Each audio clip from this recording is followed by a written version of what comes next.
پہلے تو آپ لوگوں کے پاس لیول پلینگ فیلڈ کا معاملہ تھا اور اب تو صرف پارٹی کو بھی بالکل کھڑے کنارے لگانے کی خبریں گردش کر رہی ہیں، ایسی طاقت ہے اس خبر میں سے؟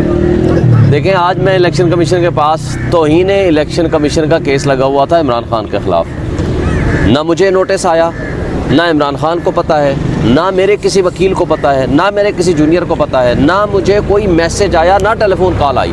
میں اپنے حلقے میں کمپین کر رہا تھا تو مجھے کسی نے فون کیا کہ جی ٹی وی میں چل رہا ہے کہ کیس لگا ہوا ہے. میں بھاگم بھاگ وہاں پہنچا تو پتہ چلا جناب کیس لگا ہوا ہے. میں نے ان کو جا کر کہا کہ آپ انصاف کی کرسی پہ بیٹھ کے جتنا ظلم ڈھا رہے ہیں، جتنی زیادتی کر رہے ہیں، جتنی ناانصافی کر رہے ہیں، وہ سب پوری قوم، پوری دنیا، پورا انٹرنیشنل میڈیا دیکھ رہا ہے. اور اس کے بعد ہم نے کہا کہ آپ کم سے کم اس وقت جو آپ کی کانسٹیٹیوشنل ڈیوٹی ہے کہ آپ فری اینڈ فیئر الیکشنز کرائیں، آپ پورے پاکستان کے الیکشنز کو چھوڑ کے آپ توہین الیکشن کمیشن میں پڑ گئے ہیں اور عمران خان کو سزا دینے کے چکر میں پڑے ہوئے ہیں اور مجھے نوٹس نہیں. آپ جو ہمایوں دلاور والا کانسیپٹ ہے کہ ون سائیڈڈ سزا دینے کا، یک طرفہ فیصلہ کرنے کا، وہ آپ اس کو دہرانا چاہتے ہیں. یہ انصاف ہے آپ کا؟ تو ان کے ساتھ میں نے پوری تفصیل کے ساتھ ان کو بتایا اور الحمدللہ وہ پھر تاریخ انہوں نے دی. لیکن پھر کمال کی بات ہے، میں نے کہا الیکشن کے بعد کی تاریخ رکھیں. میں ایم این اے کا کینڈیڈیٹ ہوں، میں نیشنل اسمبلی کا کینڈیڈیٹ ہوں. اور انہوں نے پوچھا کہ آپ لڑ رہے ہیں؟ میں نے کہا لڑ رہا ہوں، لیکن آپ کی وجہ سے مجھے جو نشان بلہ ملنا چاہیے تھا، آپ کے ظلم کی وجہ سے وہ مجھے فاختہ مل گیا. چلیں ہم نے اسی پہ گزارا کرنا ہے. اب میں فاختہ کے سیٹ پہ لڑ رہا ہوں. میں نے کہا میں اپنے حلقے میں تھا، میں وہاں سے چھوڑ کے آیا ہوں. اور پھر میں نے کہا آپ 8 کے بعد کی کوئی تاریخ رکھ دیں. انہوں نے کہا نہیں، ابھی ہم 24 جنوری رکھیں گے. میں نے کہا آپ یہ کرتے ہیں، ظلم کرتے ہیں، ناانصافی کرتے ہیں، اور اگر ہم اختلاف کریں، آپ پہ تنقید کریں، تو وہ تنقید جو ہے وہ بھی آپ سے برداشت نہیں ہوتی. یعنی آپ کے اوپر آپ ہر غلط کام کریں تو بھی آپ سے کوئی پوچھنے والا نہیں. جو کچھ اس وقت پروپوزر سکینڈر کو گرفتار کرنے اور اغوا کرنے، وکیلوں کو گرفتار کرنے سے لے کر، یہ بلے چھیننے سے لے کر، لوگوں کو اغوا برائے بیان کرنے سے لے کر آج تک جو کچھ ہو رہا ہے، یہ سب اس کی ذمہ داری آپ پہ ہے. لیکن آپ نے آج تک مجھے بتائیں کہ کوئی ایک سٹیپ اٹھایا ہے؟ جو آپ نے فری اینڈ فیئر اور ٹرانسپیرنٹ الیکشن کرانا ہے وہ تو آپ کام کر نہیں رہے، لیکن جو باقی یہ کام ہے، باقی سارے کام آپ کر رہے ہیں. تو بہرحال اس پہ انہوں نے کہا کہ نہیں جی تنقید کریں لیکن بڑے احتیاط کے ساتھ کریں. میں نے کہا بھئی احتیاط کیا ہوتی ہے؟ ان کو میں نے شعر سنایا، ہم آہ بھی کرتے ہیں تو ہو جاتے ہیں بدنام، وہ قتل بھی کرتے ہیں تو چرچا نہیں ہوتا. سر جی بتائیے گا کہ کل آپ نے جو ہے نا وہ کیس ریلوی صاحب السلام علیکم جی، لیول پلینگ فیلڈ کا کیس کیوں واپس لے لیا گیا سر؟ کیا ہوا تھا؟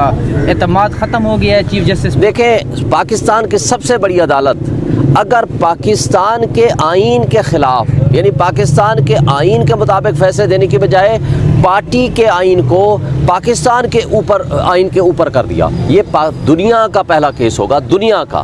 تو جب اتنی ناانصافی صریحاً ہو رہی ہے، ہم لیول پلینگ فیلڈ لینے آئے تھے، انہوں نے ہم سے فیلڈ ہی چھین لیا، تو ہم کیا ان سے انصاف کی توقع رکھیں جب انصاف کی ایک ایکسپیکٹیشن ہی نہیں ہے؟ پورا پاکستان دیکھ رہا ہے اس ناانصافی کو جو سب کے سامنے ہوتی ہوئی نظر آ رہی ہے. اگر ناانصافی ہوتی ہوئی نظر آئے تو پھر اس میں بحث کرنا، اس میں تفصیلات میں جانا سوائے وقت ضائع کرنے کے اور کچھ بھی نہیں ہے. تو اس لیے ہم نے فیصلہ کیا، انہوں نے کہا آپ سے انصاف کی ہمیں کوئی توقع نہیں ہے، اس لیے ہم اپنا کیس اللہ پہ چھوڑتے ہیں، عوام پہ چھوڑتے ہیں. ہم عوام کی عدالت میں جا رہے ہیں. اللہ تعالیٰ ان منصفوں کا ضرور حساب لے گا جو اللہ کی کرسی پہ بیٹھ کے، اللہ کے نائب ہیں، منصف اللہ کی ذات ہے، عادل اللہ کی ذات ہے، اللہ کی کرسی پہ بیٹھ کے جو ناانصافی کرے گا. آج تاریخ اس فیصلے کو بدترین اور سیاہ ترین الفاظ میں یاد رکھے گی. ایک جسٹس منیر نے فیصلہ دیا تھا، وہ نظریہ ضرورت ایجاد کیا تھا. دوسرا فیصلہ ذوالفقار علی بھٹو کا جوڈیشل مرڈر ہوا تھا. آج یہ جو تیسرا فیصلہ آیا ہے، یہ پاکستان کی تاریخ میں سیاہ ترین الفاظ میں لکھا جائے گا اور ان فیصلوں سے زیادہ بدتر تاریخ میں لکھا جائے گا. اور تاریخ ان کو، ایسے الفاظ کو، ایسی فیصلوں کو اور ایسی شخصیات کو جنہوں نے کمپرومائز کر کے فیصلے لکھے ہیں، ان کو کبھی نہیں بھولے گی. سر یہ بتائیے گا کہ انٹرنیشنل میڈیا اس جو پی ٹی آئی کا بیٹ سیمبل کا ایشو تھا، اس کو بہت زیادہ ہائی لائٹ کر چکا ہے. ہر جگہ پہ یہی معاملہ ڈسکس ہو رہا ہے اور بہت مذاق بن چکا ہے پاکستان کی جوڈیشری کا. تو اس کو کس نظر سے دیکھتے ہیں؟ وہ تو ایک توہین عدالت آرام سے لگا دیتے ہیں اور اتنا ڈرتے ہیں، کیا ان کو اس سے کوئی فرق نہیں پڑتا ہماری عدالتوں کو؟ دیکھیں، قابل افسوس بات ہے، پورے پاکستان میں ایک لحاظ سے آئین کو معطل کر دیا گیا، بنیادی انسانی حقوق کو معطل کر دیا گیا، پاکستان میں جمہوریت کا جنازہ نکال دیا گیا. پاکستان میں ایک ایسا سسٹم لاگو کر دیا گیا کہ جہاں ایک سپر لاڈلے کو مسلط، یعنی ایک اقلیت کو اکثریت کے اوپر مسلط کرنے کے لیے ایسا ڈھونگ رچایا گیا جس میں عدلیہ بھی اس کو جوڈیشل سٹیمپ کرنے کے لیے تیار ہو گئی. یہ کھڑے ہوئے ہیں جہانگیر صاحب، میں کل ان کا سروے دیکھ رہا تھا، آپ دیکھ لیں پبلک کیا کہتی ہے. یعنی پبلک کی اکثریت ایک پارٹی کے ساتھ کھڑی ہے اور اس اکثریت کو آپ نے پورے پاکستان میں فارغ کر دیا کہ پی ٹی آئی کو کوئی ووٹ نہیں دے گا. یعنی پاکستان کی 70% 80% آبادی یا قوم یا ووٹر یا لوگ ہیں، آپ نے اس سے ان کا حق جو کہ رائٹ آف فرنچائز ہے، بنیادی انسانی حق ہے، آپ نے وہ چھین لیا. یہ کیا جمہوریت ہے؟ کیا ہم جمہوریت کی خدمت کر رہے ہیں؟ کیا ان فیصلوں سے سیاسی عدم استحکام ختم ہوگا؟ کیا معاشی تباہی جو ہمارے ملک میں آئی ہوئی ہے ہم اس کو کور اپ کرنے میں کامیاب ہوں گے؟ کیا انویسٹر کو اس الیکشن کے ذریعے پاکستان میں لانے میں کامیاب ہوں گے؟ کیا کوئی انٹرنیشنل انویسٹر ہمارے ملک میں آئے گا؟ کیا ہم پاکستان کی یہ خدمت کر رہے ہیں؟ کیا سارے ادارے انکلوڈنگ ججز اور ہمارے منصف اور ہماری عدالتیں اور الیکشن کمیشن آف پاکستان، کیا یہ ایک شخص کی دشمنی، عمران خان کی دشمنی میں یہ پاکستان کے ساتھ دشمنی کر رہے ہیں یا پاکستان سے محبت اور دوستی کر رہے ہیں؟ اس کا فیصلہ تاریخ بھی کرے گی، لوگ بھی کریں گے. صاحب آپ نے کہا ہے کہ جسٹس منیر کا ذکر کیا، کیا آپ جسٹس قاضی فائز عیسی صاحب کو جسٹس منیر سے کمپیئر کریں؟ ان کے یہ فیصلے سے آپ نے جو ہے نا ذکر کیا ہے کہ یہ جسٹس منیر نے بھی ایک فیصلہ کیا تھا. تو دیکھیں، میں نے تاریخ کا ذکر کیا ہے. تاریخ جسٹس منیر کے اس تھیوری کو جو نظریہ ضرورت تھا وہ ایجاد کیا تھا، آج تاریخ ان کو معاف نہیں سر آج بھی ہم خیال آیا ہے، سن لینا، معاف نہیں کر رہی. نمبر 2، جس نے جوڈیشل مرڈر کے ذریعے ذوالفقار علی بھٹو کا قتل کیا ان کو بھی تاریخ یاد کر رہی ہے اس کے الفاظ میں. اس فیصلے کو اور ان کے آتھرز کو پاکستان کی رہتی دنیا تک ان فیصلوں کو بالکل اس سے بھی بدتر الفاظ میں تاریخ یاد رکھے گی. ہم اس فیصلے کو تاریخ پہ چھوڑتے ہیں، ہم آپ پہ چھوڑتے ہیں، ہم عوام پہ چھوڑتے ہیں، ہم انٹرنیشنل میڈیا پہ چھوڑتے ہیں.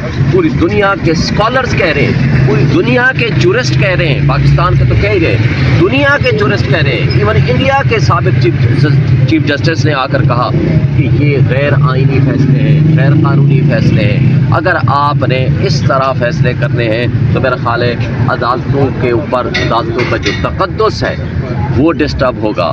عدالتوں کے اوپر جو عوام کا ایک ٹرسٹ ہوتا ہے، کیونکہ یہ ٹرسٹ کی بنیاد پر چلتی ہے، کیونکہ ان کے پاس فوج تو نہیں ہوتی، یہ اخلاقی اتھارٹی ہوتی ہے، اس لیے وہ اپنی مورل اتھارٹی کھو چکے ہیں. سر آپ سمجھتے ہیں کہ قاضی صاحب نے وہ ریفرنس والا کوئی بدلہ لیا ہے پاکستان تحریک انصاف سے؟ دیکھیں، منصف جب بدلہ لینے پہ اتر آئے گا، ریفرنس کا بدلہ لینے کے لیے، منصف جس دن بدلہ لینے پہ اتر آئے گا وہ منصف کی خصوصیت سے ختم ہو جائے گا، وہ پھر منصف نہیں رہے گا. اچھا شعیب شاہین صاحب، کیا آپ لوگ اس فیصلے کے خلاف ریویو میں جا رہے ہیں سپریم کورٹ آف پاکستان؟ جی انشاءاللہ ریویو میں ضرور جائیں گے اور ہم یہ ریکویسٹ کریں گے کہ لارجر بینچ بنائیں اور لارجر بینچ پھر اس کیس کا فیصلہ کریں. تو آپ کو لگتا ہے کہ اس کے بعد بھی انصاف ہوگا یا بدلہ ملے گا؟ دیکھیں، ہمیں انصاف ملے یا نہ ملے، ہم نے اپنا جو حق ہے اس کے لیے جدوجہد جاری رکھنی ہے، لیگل بھی اور عوام کی بھی.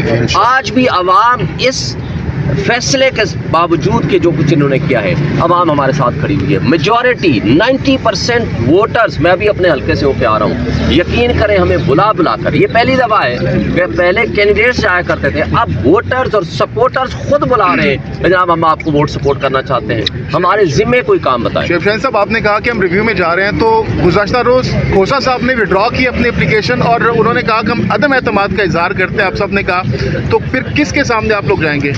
دیکھیں، عدلیہ نہ کسی شخصیت کا نام ہے نہ کسی عمارت کا نام ہے.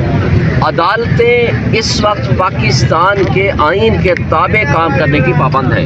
ہم ریکویسٹ کریں گے کہ فل کورٹ یا لارجر بینچ بنائیں تاکہ ہمیں انصاف مل سکے. اگر نہیں ملے گا تو پھر پاکستانی پوری قوم، پوری عوام سب دیکھے گی. سر آپ کو لگتا ہے یہ جو الیکشن کمیشن کا داخلہ بھی بند کر دیا سپریم کورٹ آف پاکستان میں؟ آپ سے ڈر ہے نا، کیونکہ آپ سچ دکھاتے ہیں. آپ اسپیشلی آپ جب سچ دکھاتے ہیں تو آپ سے ڈرنا تو انہوں نے ہے.